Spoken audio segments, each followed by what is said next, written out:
Corporation के चुनाव चल रहे हैं। हमारे उम्मीदवार हैं सुजमल जी, बहुत अच्छा चुनाव लड़ रहे हैं और सभी साथी इनकी पूरी मदद कर रहे हैं। और आज हमारी मीटिंग भी हुई, सभी साथियों से विचार विमर्श भी हुआ है और पूरे सब जोर शोर से अपना यहाँ पर कॉरपोरेशन का चुनाव लड़ेंगे, क्योंकि इस सरकार के आने के बाद 10 साल के बाद ना तो कोई कार्य हुआ, सारी सड़कें टूटी पड़ी है, सीवरेज बिल्कुल ख़राब है। जो हमने कम्युनिटी सेंटर बनाए थे लोगों की सुविधा के लिए, वो ठेके पे दे दिए गए हैं, उनके ऊपर मतलब लाखों रुपया चार्ज कर रहे हैं। ये तो टूरिज्म का बनाया था, उसके ऊपर कितना इन्होंने बढ़ा दिया। बनाया तो हमने था जन सुविधा के लिए, वो तो फिर बाकी प्राइवेट बने हुए हैं जो इन्होंने उनका भाव उस हिसाब से रख दिया। तो कोई भी ऐसा काम नहीं। और ये चुनाव जो हुआ है ये डिलेड चुनाव है, ये भी मजबूरी में इनको करना पड़ा हाई कोर्ट ने के डायरेक्शन की वजह से, नहीं तो ये इनका कोई इरादा नहीं था। और जो है जहाँ तक रोहतक का सवाल है, ये मैं नहीं कह रहा, पूर्व जो यहाँ से सांसद थे उनने भ्रष्टाचार के गंभीर आरोप लगाए थे। अमृत योजना हो या हो, जो हमारे समय में पैसा छोड़ के गए थे उसमें भ्रष्टाचार किया, प्रॉपर्टी आईडी हो वो भ्रष्टाचार का अड्डा बन गया। और यहाँ पर कोई मतलब व्यवस्था ठीक नहीं है, जहाँ पे भी देखो सड़कें टूटी पड़ी हैं, ना कोई रिपेयर का सोची जा रही है, सीवरेज परेशान है, पानी खराब मिल रहा है, पीने का पानी भी अच्छा नहीं मिल रहा। तो इस वास्ते ये जो है, ये जो स्थानीय सरकार या छोटी सरकार जो कहते हैं, कॉरपोरेशन है या पंचायती हैं, उनमें बहुत इनहेरेंट पावर है, इस्तेमाल करें तो बहुत अच्छा काम कर सकते हैं। लेकिन यहाँ 10 साल में कुछ काम नहीं हुआ, क्योंकि यहाँ के जो मेयर थे, हालांकि मेरे दोस्त हैं, मेरे क्लास वाले हैं, वो खुद कहते थे भाई मेरी तो कोई सुनता ही नहीं। तो मेयर का क्या फायदा हुआ। तो उनके जो निर्वाचित लोगों की जहाँ सुनवाई ना हो, तो कहते इस वास्ते मेरे सभी से अपील है कि भाई सब पार्षदों को भी और हमारे मेयर को भी, कांग्रेस के जहाँ जहाँ उम्मीदवार है सबको कामयाब करें।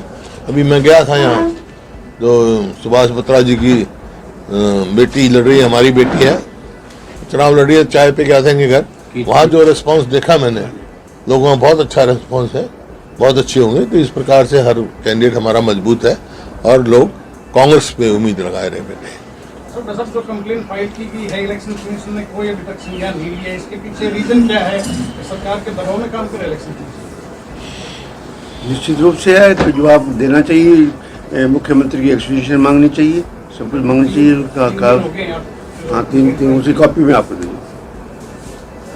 और पूछ लो भाई कोई सवाल, इन्होंने किसी से भी पूछ लो, हमारे सभी देता बैठे। थोड़ा सा अभी बीजेपी ने ना एक कमेटीज बनाई है जो म्यूनिसिपल इलेक्शंस के लिए अपने लीडर्स की, कि कौन सा लीडर कौन से कॉर्पोरेशन के इलेक्शन को ओवरसी करेगा, देखेगा, सुपरवाइज करेगा। तो उस लिस्ट में इनका हरियाणा विधानसभा के जो डिप्टी स्पीकर हैं उनका भी नाम है। तो पहले ऐसा नहीं होता था, स्पीकर और डिप्टी स्पीकर को तो ऐसे पॉलिटिक्स में इन्वॉल्व नहीं किया जाता था कन्वेंसिंग में। तो ये कर रहे हैं, तो क्या ये ठीक है? नहीं, देखो प्रजातंत्र में तो ये ठीक नहीं है, क्योंकि प्रजातंत्र में तो स्पीकर और डिप्टी स्पीकर होते हैं, नॉन पार्टी मेंबर बन जाते हैं, नॉन पार्टीजन होना चाहिए, बन जाते हैं, समझते हैं। लेकिन अभी जैसे कहा इन्होंने बताया, कोई मर्यादा है ही नहीं, रखी नहीं, नॉर्म्स फॉलो करते नहीं। जिस तरह अभी ये इन्होंने बताया, इतनी एडवर्टीजमेंट सरकारी उसमें लगा ही नहीं सकते आप, सरकारी तंत्र में कैसे इस्तेमाल कर सकते हैं आप? इसमें कोई रूल्स रेगुलेशंस भी है जिनको ये वायलेट कर रहे हैं ऐसा करके? है, फ्री एंड फेयर इलेक्शन सबसे पहला काम है।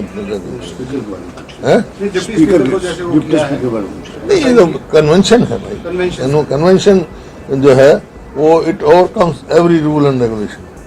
अनएथिकल है।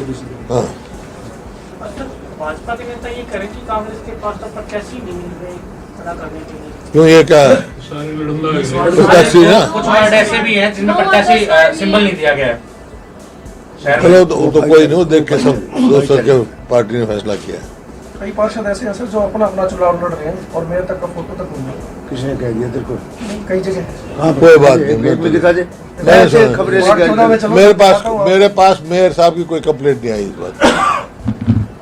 सर, ये तो रोहतक के चुनाव की बात की, ओवरऑल कांग्रेस पार्टी सभी नगर निगम में मेयर पद का चुनाव लड़ रही है, तो क्या सिचुएशन देखते हैं ओवरऑल? अच्छी है, मजबूती से लड़ रहे हैं, प्रजातंत्र है ये। लेकिन हम जो खबरें मिल रही हैं हमारे को ठीक मिल रही है, अच्छी पार्टी की अच्छी स्थिति है।